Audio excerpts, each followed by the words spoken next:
మనం బ్యాటరీలు ఛార్జింగ్ పెట్టుకునే అనమాట.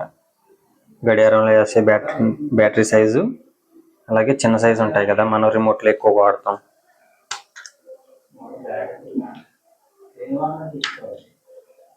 ఇదన్నమాట. ఇదేంటంటే రీఛార్జబుల్ బ్యాటరీ అన్నమాట. రీఛార్జబుల్ బ్యాటరీ మనం ఇలా ఛార్జింగ్ పెట్టుకుని ఉపయోగించుకోవచ్చు. మనం ఎక్కువగా ఇంట్లో వాడతాం కదా, టీవీ రిమోట్లు, హోమ్ థియేటర్ రిమోట్లు, అలా రకరకాలుగా వాడతాం కదా. మనం ఛార్జింగ్ బ్యాటరీలు కొనుక్కుంటే ఏంటంటే ఉపయోగం, ఈ బ్యాటరీ వచ్చి 100 రూపాయలేనండి. బ్యాటరీ వచ్చి 100 రూపాయలు మనకి పడుతుంది. అలాగే ఈ ఛార్జర్ వచ్చి 250 300 పడింది. అమెజాన్లో తీసుకున్నాను నేను.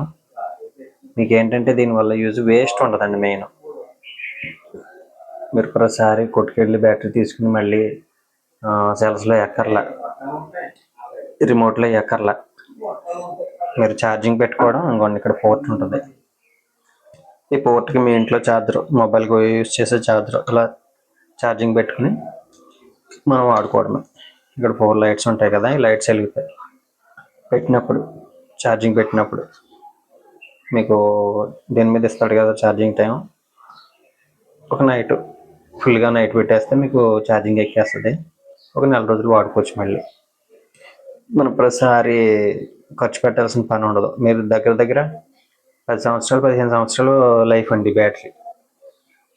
ఓకేనా, ఇదేమీ పాడైపోదు బ్యాటరీ. మీరు జాగ్రత్తగా వాడుకుంటే ఎంతకాలమైనా పనిచేస్తుంది. ఏదో ఒకటి కొనుక్కుంటే చాలు. మీరు మెయిన్ ఏంటంటే వేస్టేజ్ ఉండదు. మీరు ప్రతిసారి కొనుక్కోక్కర్లేదు. అందుకే అర్థమవుతుందని చెప్తున్నాను ఈ వీడియో. Okay, thank you.